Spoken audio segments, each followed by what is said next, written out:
Imagine, just for a moment, that you're standing in a forest. But I don't mean a nice, a manicured state park with marked trails and a vending machine at the trailhead. Right. I want you to close your eyes and picture the primeval woodlands of Eastern Europe, say, 1,000 years ago. Hmm. It's the dead of winter. The snow is waist deep. The silence is. It's absolute, heavy, almost intimidating. Yeah. You are miles away from the nearest settlement, and the trees around you, massive oaks, ancient birches, shivering aspens, they feel less like scenery and more like watchers. That is a very specific and, frankly, a very heavy image to start with. It feels right, though. But it's the only place we can start. Because today, as we continue our series on world mythologies, we're leaving the sun-drenched marble temples of Greece and Rome far, far behind. A completely different world. We aren't talking about gods who lounge on clouds drinking nectar, debating philosophy. We are talking about a belief system born from that very silence you just described. We're talking about the Slavic mythos. A worldview forged in, the icy taigas, the treacherous rivers, and these deep, dark woods. Exactly. And I have to say, diving into the research for this one, it feels completely different from when we looked at the Egyptians or the Norse. How so? With those, we had texts. We had the Eddas. We had hieroglyphs. With the Slavs, it feels less like reading a history book and more like archaeological detective work. That is the perfect analogy. There's an act of archaeological assembly. You have to understand, the ancient Slavs did not leave us a Slavic Bible. Right, no central text. They didn't write down their version of the Odyssey or the Iliad. Their culture was oral, fluid, and deeply animistic. Their gods were carved into wood. And what happens to wood in a damp continental climate over 1,000 years? It rots. It returns to the earth. Exactly. The physical evidence largely vanished. And the people who eventually did write down these myths, they were Christian missionaries or chroniclers who, quite frankly, wanted to destroy the pagan beliefs. So they weren't exactly unbiased reporters. Not in the slightest. Yeah. So what we're doing today is piecing together a lost worldview from fragments.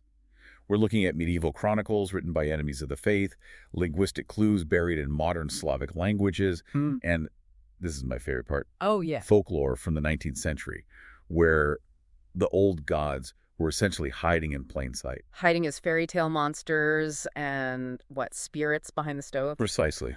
The gods didn't die, they just changed their names and moved into the nursery stories. So our mission today is to unpack all of this. We're going to explore a worldview defined by a very specific tension. The dark forest versus the hearth. I love that concept. It's about the functional dualism that kept the world turning. Okay, I love that. So let's get our bearings first. Section 1, Origins and Worldview. When we say Slavic mythology, the geography is massive. We aren't just talking about one small tribe. No, the scope is immense. We're covering an area stretching from the deep eastern taigas of Russia, down to the mountainous Balkans in the south, and over to the dense woodlands of what is now Poland and eastern Germany. That's a huge area. It is a vast territory, but it shares a common environmental reality. And that environment isn't exactly a paradise, is it? It's not the Mediterranean with its olive groves and gentle sea breezes. Far from it. This is a belief system born of environmental survival.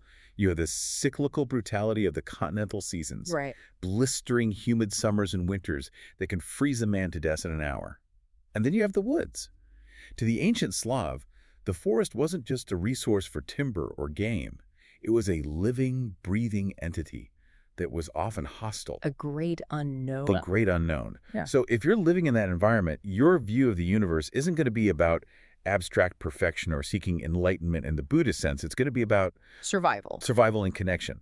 It's about maintaining a fragile balance. Yeah. And to understand how they map this survival, you have to visualize the architecture of their cosmos. You have to visualize a tree. The world tree, Durewo Swiata. Now, we've seen trees in other mythologies. Yggdrasil in Norse myth comes straight to mind. Is this the same thing? It stems from the same Indo-European root, yes. But the mechanics are unique to the Slavic mindset. In the Slavic imagination, the universe is organized around a colossal axis mundi. Usually it's an oak tree. An oak? Which is crucial because the oak is sacred to Perun, the thunder god. But sometimes it's a willow or a birch. This tree physically and spiritually connects the planes of existence. Okay, let's climb this tree. Or maybe we should start at the top. Let's start at the crown. This is the realm known as Prav. Prav. Think of Prav as in the Russian word pravda, truth, or law. This is the realm of law. It is the domain of the supreme gods associated with light and cosmic order. Okay, so this is heaven, basically. And who lives in the penthouse? Visually, the crown is often inhabited by celestial birds, a falcon or an eagle. They sit at the very top, acting as the eyes of the heavens, watching the chaos of the worlds below. Wow. Prab is where the rules of the universe are forged, the movement of stars, the seasons, moral obligations. It's the blueprint. Okay, so that's the above, the blueprint. Then we slide down the trunk to us. To us, this is Yav, the realm of actuality. Yeah. The word comes from Yavleno, meaning that which is manifest. It's the material world, the here and now. It's associated with the color green, with life, with humans and animals. I saw a really interesting note in the research about bees living in the trunk. That seems like such a specific detail. Why bees? The bee is a sacred creature in Slavic lore. They dwell in the trunk and lower branches. They symbolize industry and community, of course, but there's a deeper magical connection. Bees produce honey. And honey makes mead. Exactly. And mead was the substance used for ritual intoxication. It was the fluid of communion with the divine. So the bee, which produces the raw material for this communion, is seen as a messenger, a god's spy shuttling between the worlds. That is so cool. It really changes the phrase busy as a bee. They're running cosmic errands. They really are. Now we have to go down to the roots. To Nav, Yeah. the realm of probability and the dead. Okay, so when we hear underworld, we've been conditioned by pop culture and Christianity to think hell. Fire, brimstone, punishment, demons with pitchforks.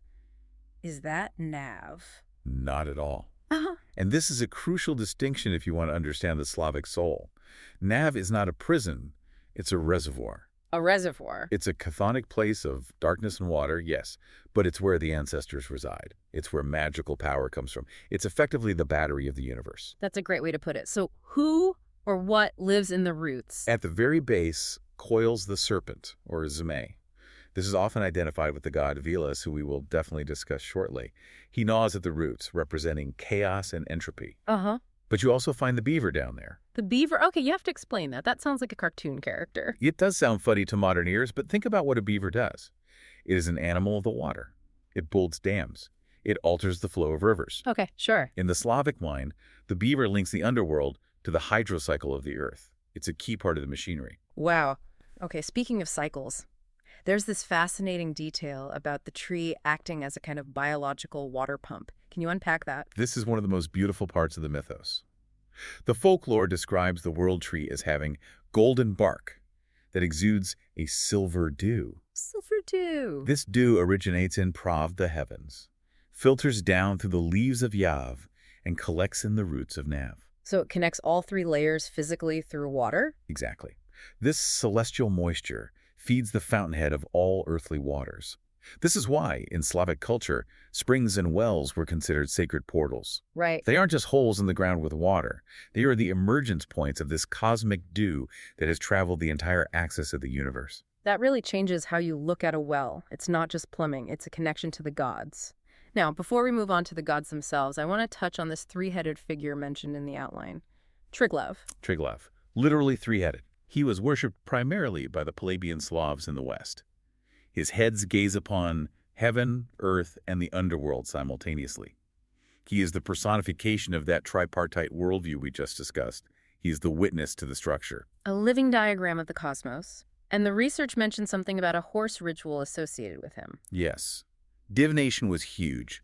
To figure out Triglavs, we'll say, before a raid or a harvest, priests would lead a black horse through a field of spears laid on the ground. Just laid flat on the ground. Yes. If the horse walked through the spears without touching a single one with its hooves, it was a good omen. The gods favored the action. Talk about high stakes. Sorry, guys, the horse tripped. We can't go to war today. Laughing. Essentially, yes. It shows that they believed the structure of the cosmos was navigable, but humans were too blind to see the path.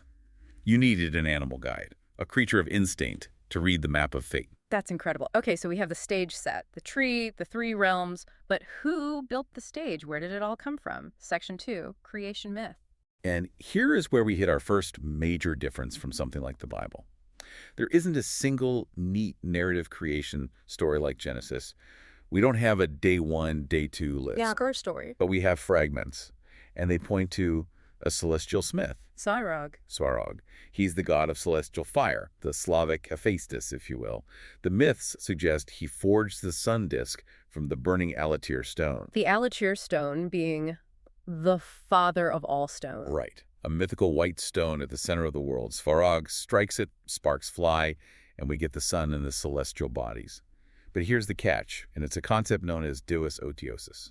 Deus Otiosis. That sounds like a spell from Harry Potter. What does it mean? It translates to idol god or hidden god. The idea is that after Svarog created the world and the other gods, he essentially retired. He retired. He receded into the background. He left the administration of the universe to his sons, the Sfarosids. So he's the founder who takes the golden parachute, moves to a private island, and leaves the kids to run the company. In a manner of speaking, yes. It explains why there weren't many temples dedicated specifically to Svarog. You don't pray to the abstract principle of the sky for your daily bread. You pray to the active managers. You pray to the gods of rain, sun, and cattle. But his legacy remained in the fire, right? There was a distinction between celestial fire and earthly fire. Yes, absolutely. Sarog is the celestial fire. But the fire in the hearth, or the fire in the blacksmith's kiln, was seen as a literal descendant of that sun fire. This gave human blacksmiths a terrifying amount of respect in Slavic society. You bet. They weren't just craftsmen. They were magicians manipulating the very stuff of creation. That makes so much sense. If you can control the grandson of the sun, you're a big deal. Okay, so Svarog retires. Who takes over? Let's talk about the divine hierarchy, section 3. Well, we touched on the hierarchy of the tree, but we should look at how the gods were organized politically, if you can call it that. Specifically, the pantheon that Prince Vladimir the Great tried to set up. This is around 980 AD in Kiev, right before the conversion. Right. Vladimir was a pagan prince who eventually converted to Christianity. But before he did, he tried to codify the pagan faith. He wanted to unite the tribes. So he erected 6 massive idols on a hill outside his palace. Okay, and at the very top of that list is Perun, section 4, major gods. Perun, the Thunderer. He is the apex. If you know Thor or Zeus, you know the archetype. He's the god of war, the sky, and the storm. But he's got style. The description here is great silver head, golden mustache. It emphasizes his value and his solar connection. His weapons are the axe and the lightning bolt. But interestingly, the Slavs believed lightning bolts were actually stone arrows. Stone arrows? Yes. When peasants found prehistoric stone tools, flint arrowheads, or axes in their fields, they didn't know about the Stone Age. Of course not. They thought these were Perun-spent weapons that had fallen from the sky during a storm. They were considered incredibly powerful talismans. That is such a cool connection to the landscape itself, and people were putting his symbol on their houses. The Thunder Mark. A 6-petaled rosette. You still see this carved on old wooden beams in Eastern Europe. It was basically insurance. You put the mark on your roof so Perun knows, hey, don't strike here. We're on your side. He sounds like the god of the elites, though. The military guys, the aristocracy. He was. He was the god of the Druzina, the military aristocracy. He's the god of order, high places, dryness. But in a dualistic worldview, you can't have high without low. Right. You can't have dry without wet. Enter Veles. The great opponent. Veles is, to me, the most fascinating figure in the whole pantheon. Really? Why is that? He is the god of the earth, the waters, and the underworld. He's the cattle god. And the god of the commoner. Correct. While the prince worshipped Perun on the hill, the peasants worshipped Veles in the lowlands, in the market squares. He's a shapeshifter, often appearing as a bear, a wolf, or the world serpent we mentioned earlier. There's this detail about the Veles oath that really struck me. Yes. Oaths were binding contracts with the divine. Merchants would swear by Veles. If you broke an oath sworn by Perun, you expected to be struck by lightning or killed in battle. A quick, violent death. A warrior's death. Right. But if you broke an oath to Veles, the outline says you would turn yellow as gold. Which likely refers to jaundice. It implies a wasting disease. It speaks to Veles' control over biology, health, and the slow creeping processes of the earth. Yikes. So jaundice is the curse of the cattle god. Okay, so we have these 2 heavyweights, Perun and Veles, and their relationship isn't exactly friendly. This leads us right to section 5, the eternal duel. This is the engine of Slavic mythology. It's not a story about how the world ends, it's a story about how the weather works. Okay, walk us through the fight. How does it start? It starts with a theft. Veles, usually in his serpent form, creeps up from the roots and steals something vital from Perun. Sometimes it's his cattle, sometimes his wife, sometimes just the clouds themselves. So Veles steals the rain. Effectively, yes. In Indo-European myth, cows are often metaphors for clouds. So Veles locks the moisture away in the underworld. This causes drought. Perun, the storm god, gets furious. Understandably. He hunts Velas across the world, across Yav. It's a chase scene. It is. Velas is tricky, though. He hides behind trees, under rocks, even behind people. Which explains the old superstition. Right. Don't stand under a tree during a storm. It's not just about conductivity. Because Velas might be hiding there and Perun is aiming at him. That is fantastic. I love that. So Perun spots him. And strikes. Lightning hits. Velas is defeated and sent back to the underworld. In his defeat, the stolen cattle, the clouds are released. Rain falls, the earth is fertilized, and life continues. But Velas doesn't die. He can't. He is the earth. He's the water. You can't kill the earth. He always returns. He always steals the clouds again, and the cycle repeats. It's a functional dualism. Exactly. It's not good versus evil. It's dry versus wet. You need both for agriculture. It's the seasonal cycle dramatized as a cosmic wrestling match. Precisely. And the people understood that. They rooted for Perun to bring the rain, but they respected Veles for holding the water. Okay, let's look at the rest of the roster quickly. We've got Dazbog. The giving god, the son of Svarog. He is the solar deity, but more active. The tale of Igor's campaign, a famous epic poem, calls the Slavic people the grandsons of Dazbog. That feels significant. They saw themselves as biologically related to the sun. It implies a deep intimacy. They aren't just subjects, they are kin. Dazbog has a life cycle that mirrors the year. He's born as a child at winter solstice, becomes a strong youth in spring, and dies as an old man in winter. That's beautiful. And there's a female presence in Vladimir's pantheon, too. Mokosh. The only female deity among the big idols. Mokosh is damp Mother Earth. Damp Mother Earth. Not exactly a flattering nickname by modern standards. Perhaps not, but dampness was life. Mok means moisture. She is the goddess of fertility, but specifically, she is the patroness of women's work spinning and weaving. And weaving wasn't just about making clothes. No, it was making destiny. The threads of a person's life were spun by Mokosh. If you left your needlework tangled, you were offending her and tangling your own fate. I love the taboo mention here. Don't strike the earth with iron before the spring equinox. Why? Because the earth is pregnant. Ah. She is sleeping. You don't hit a pregnant mother. It shows a profound respect for the agricultural cycle. That's amazing. Before we leave the gods, I have to ask about the polycephalic gods in the West. We mentioned Triglav, but there was another one, Svetovid. Yes, on the island of Rugen, the Western Slavs built elaborate temples. Svetovid had 4 heads facing the 4 cardinal directions. He held a horn filled with wine. And the wine was a kind of divine barometer? Pretty much. The priest would check the wine level in the horn once a year. If it hadn't dropped, it predicted a good harvest. If it evaporated or spilled, famine was coming. Wow. It directly linked the god's vitality to the community's survival. Incredible. So we have the high gods. But let's be honest, if you're a peasant living in a hut in 1050 AD, Perun is way up on a hill or in the sky. Who are you dealing with day to day? Section 7. Culture and rituals, the domestic sphere. This is where the religion gets personal. You are dealing with the spirits of the hearth and threshold, Let's start with the domovoi. the master of the house. The domovoi is essentially the collective spirit of the ancestors. He lives behind the stove or under the threshold. He sounds kind of cute in a way. Hairy, glowing eyes. He can be benevolent. If he likes you, he protects the property, he feeds the horses. If you feel a soft furry touch in the dark, that's the domovoi predicting good luck. Okay, that's nice. And if the touch is cold. That predicts death. Or if he's angry, say if your house is messy or you use foul language or you're fighting with your family, he becomes a poltergeist. A poltergeist. He'll break dishes, smother you in your sleep. So he's a roommate with very strict boundaries. He is the enforcer of domestic order. You even had to invite him when you move houses. You'd drag an old shoe elapti from the old house to the new one and say, "Grandfather Domovoi, come home with us." That's amazing. But he's not the only one in the house. There's the Kikimora. The darker counterpart, Yeah. often seen as the spirit of the unclean domestic space. If you're spinning at night, it's her. It's an omen of death. She brings nightmares. Okay, so that's inside the house, and then we step outside the main house into what you call the danger zone.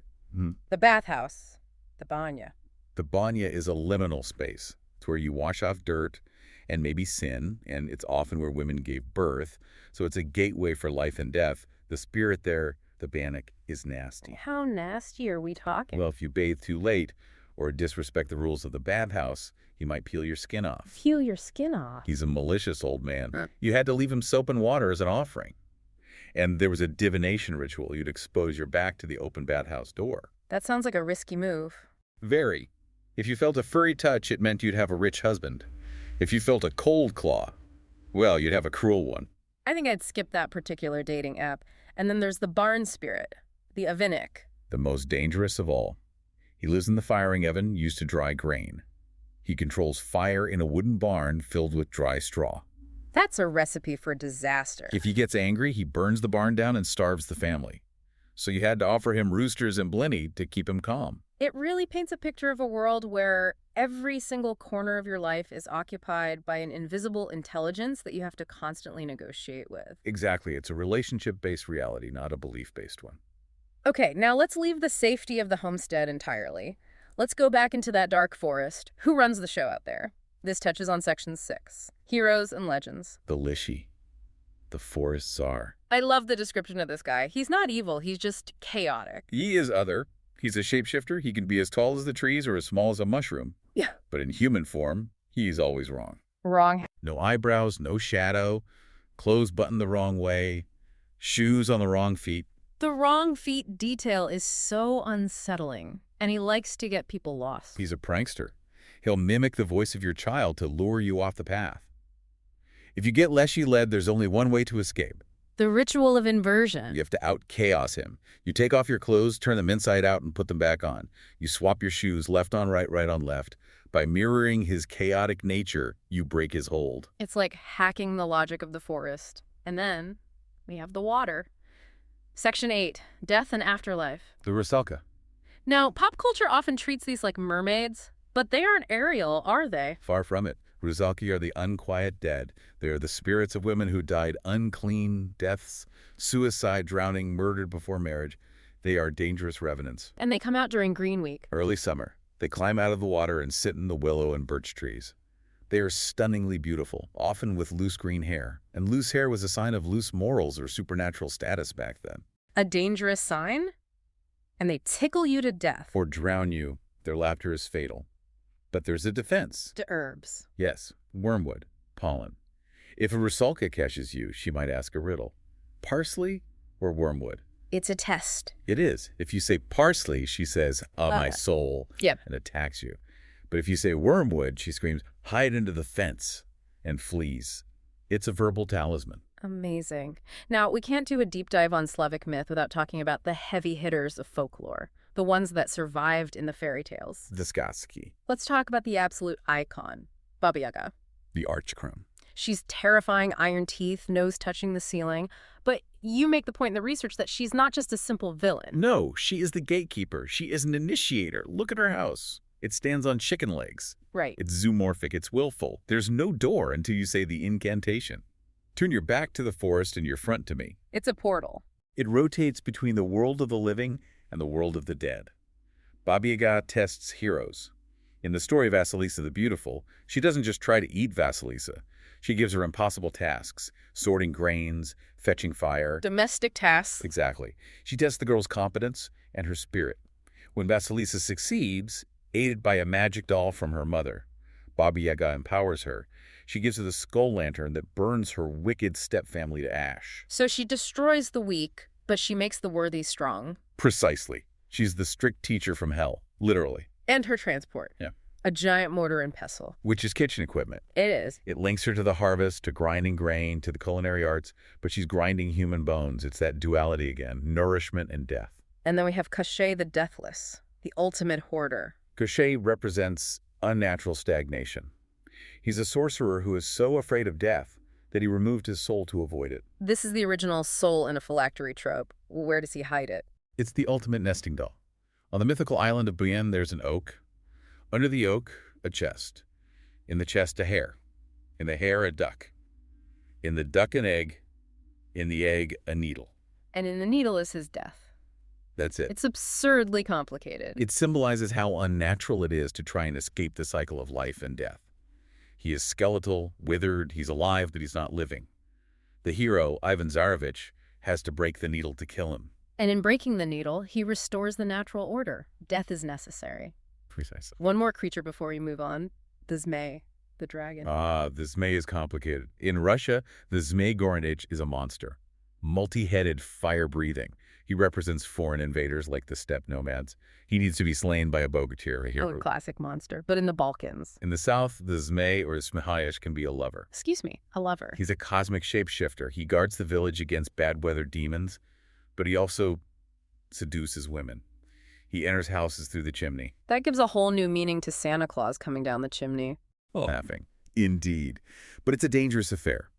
A woman who loves a Zmei wastes away from the intensity of it all. She becomes pale, withdrawn.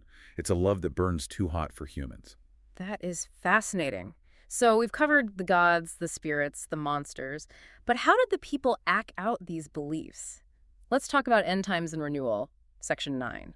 The Slavic concept of time is cyclical. It's not a straight line to Judgment Day, it's a circle.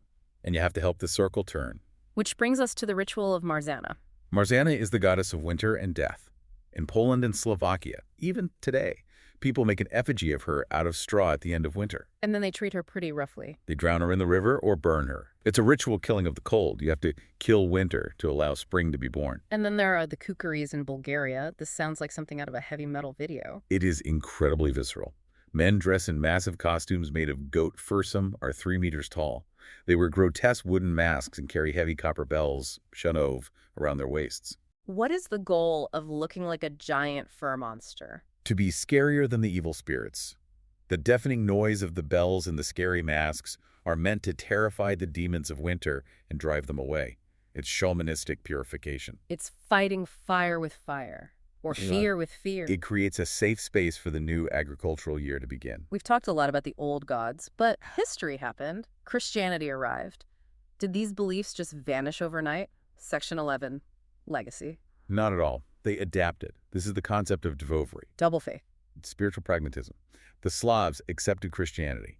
It was good for politics, good for trade, and it offered salvation for the soul, but for the harvest. For the house, you stick with what works. So they masked the gods. Syncretism.